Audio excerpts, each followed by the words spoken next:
समय परिवर्तनशील है। समय के साथ सबको बदलना पड़ता है और बदलना भी चाहिए।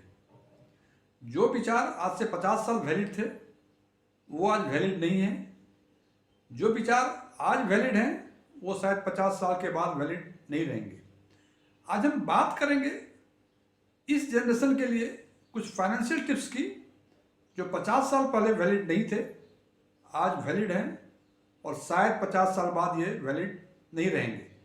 आज का जनरेशन नौकरी शुरू करते ही फाइनेंशियल प्लानिंग करना शुरू कर देता है। वो सोच लेता है कार कब लेना है, मकान कब खरीदना है, बच्चों की पढ़ाई के लिए पैसे की व्यवस्था कब करनी है, उसके एजुकेशन के लिए, उसके शादी के मैरिज के लिए कब क्या व्यवस्थाएं करनी है। चूँकि ये जनरेशन पहले ही दिन से इसका सपना देखना शुरू कर देते हैं, तो निश्चित रूप से इस सपना को पूरा करने के लिए उनको पैसे की ज़रूरत होगी। और चूँकि आपने अभी नौकरी शुरू की है या नौकरी शुरू किए हुए कुछ ही समय हुआ है, तो अधिक संभावनाएं हैं कि आपके पास कॉर्पस अवेलेबल नहीं होंगे। हालांकि ये दूसरी बात है कि यदि आपका फाइनेंशियल बेस, फाइनेंशियल बैकग्राउंड बेहतर है तो कॉर्पस हो सकता है, लेकिन सामान्य अवस्था में फाइनेंशियल कॉर्पस नहीं है होगी आपके पास। जब फाइनेंशियल कॉर्पस नहीं होगी और सपना भी पूरा करना है, तो इसके लिए निश्चित रूप से आपको बैंक की तरफ लोन के लिए जाना पड़ेगा। और बैंक जब लोन देगा तो निश्चित रूप से आपको ईएमआई पे करनी होगी। तो आज हम सबसे पहले बात करेंगे ईएमआई की। मैक्सिमम ईएमआई आपको कितना पे करना चाहिए। हालांकि बैंक जो अलाउ करता है वो कहता है कि जो नेट पे आपका है उसका 50% तक वो ईएमआई फिक्स कर सकते हैं और accordingly he can extend to a loan of calculated amount. जितना 50% के हिसाब से जितना लोन बनेगा उतना वो दे सकते हैं। हालांकि मेरे व्यक्तिगत विचार से ईएमआई जो है it should not exceed 35% of your monthly income. तो ये हमारे विचार से ईएमआई 35% से अधिक नहीं होनी चाहिए। अब हमें कार खरीदना है। जब कार खरीदना है तो कार की साइज मीन्स कार की बजट बताने हमको सोचनी होगी कि हमारे इनकम ग्रुप में जो भी इनकम हमारा है उसके हिसाब से कार की साइज या कार का बजट क्या होगा। तो इन माय ओपिनियन जो कार का बजट है that should not exceed 6 months of your monthly salary. आपकी 1 लाख की सैलरी है, आप 6 लाख तक की कार ले सकते। ये कुछ ऐसा रूल नहीं है कि आप थोड़ा ऊपर थोड़ा नीचे नहीं, it is just a guideline, एक आइडिया है कि आप इतनी कार ले सकते। यदि आपके पास कैश हैं, यदि आपका फाइनेंशियल बैकग्राउंड काफी बेहतर है, आप कैश से खरीद लें।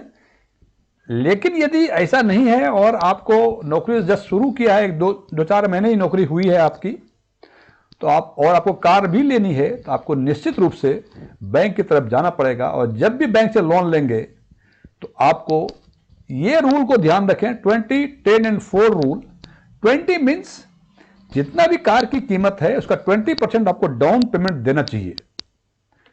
10 मीन्स मंथली इनकम का 10% से अधिक कार की ईएमआई नहीं होनी चाहिए। ध्यान रखें जो कैप है ईएमआई का 35%, और यदि आप कार लोन पे ले रहे हैं तो 10% आउट ऑफ 35%, इससे अधिक यहां नहीं देनी है।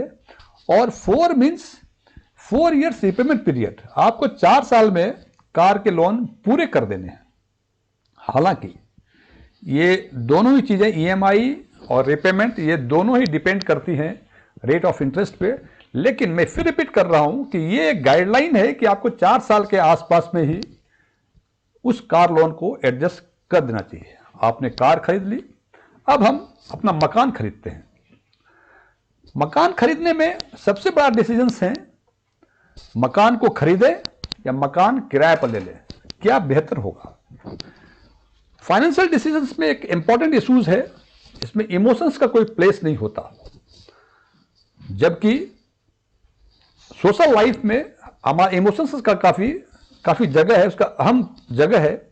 और हम चाहते हैं कि हमारा अपना मकान हो, चाहे वो मकान लेके हम घाटे में क्यों ना रहें, लेकिन चूंकि हमारा भावना उससे जुड़ी हुई है इसलिए हमारा मकान होना चाहिए।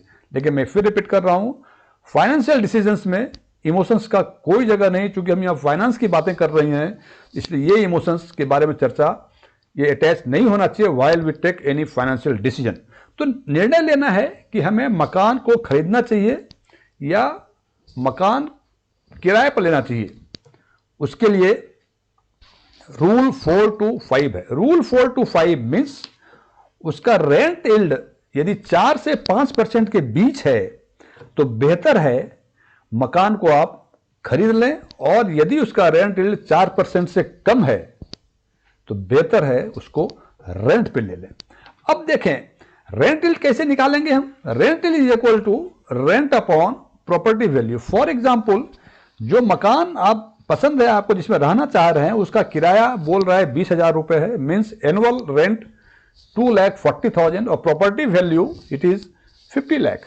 तो देख लें कि ये 4% से कम आता है या अधिक आता है। यदि ये कम आता है then it is better to go for rent, और ये यदि अधिक आता है then it's a good decision to buy that house instead of taking that house on rent. अब इसको एक एग्जाम्पल के तौर पे देखते हैं। मान लीजिए जो मकान आपने पसंद किया रहने के लिए उसकी वैल्यू है 50 लाख रुपए, और हमने चूंकि रूल 4-5 फॉलो करना है तो हमने एक ब्रेक इवन निकाला कि 4% यदि रेंट यील्ड आता है तो उसका किराया कितना होना चाहिए। तो वो कैलकुलेट किया है हमने, इट कम्स 16,667।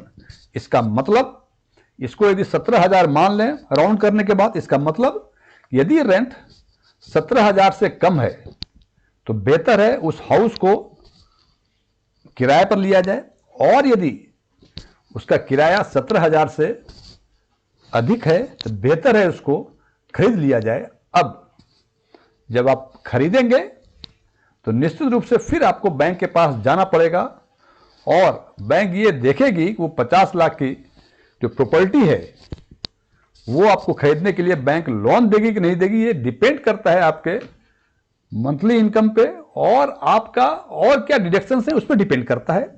मान लें कि आपकी मंथली सैलरी 1 लाख रुपए है और अगले 30 साल में चाहते हैं हाउस लोन को एडजस्ट कर देना, लोन को पूरा कर देना। हालांकि अब बैंक जो है 70 साल की उम्र तक रिपे करने का परमिशन दे रहे हैं, तो यदि आप 40 साल से नीचे हैं तो 30 साल 35 साल का रिपेमेंट हो सकता है। मैंने एग्जाम्पल के तौर पे 30 ईयर्स लिया हुआ है।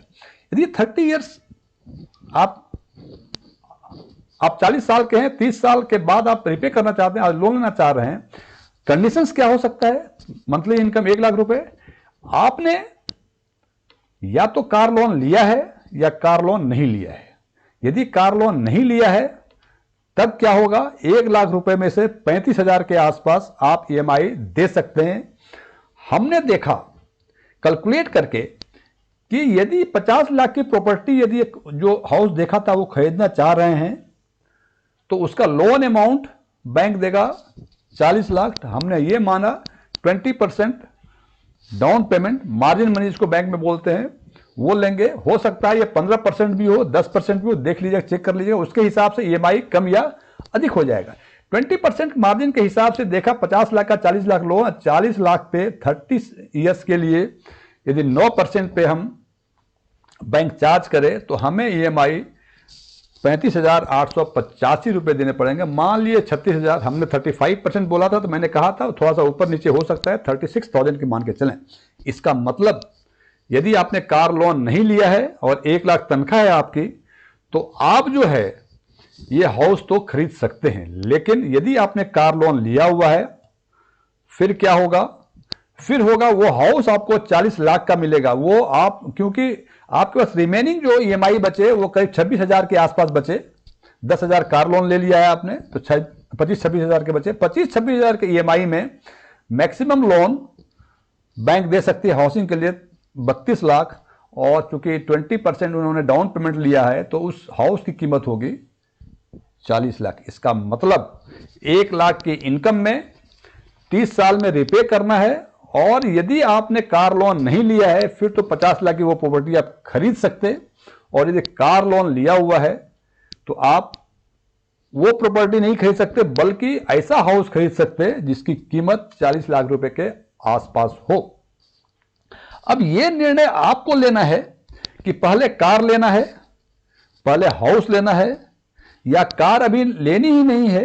ये निर्णय आपको लेना है, और ये देखना होगा कि ये फाइनेंशियल डिसीजन जब लेंगे आप तो कौन सा बेहतर डिसीजन होगा। जैसा कि आप जानते हैं कि हमारे इस चैनल पे डायरेक्ट टैक्सेशन, इन्वेस्टमेंट, खासकर mutual fund investments, banking, reserve bank of India और फाइनेंस से संबंधित वीडियो डाली जाती हैं।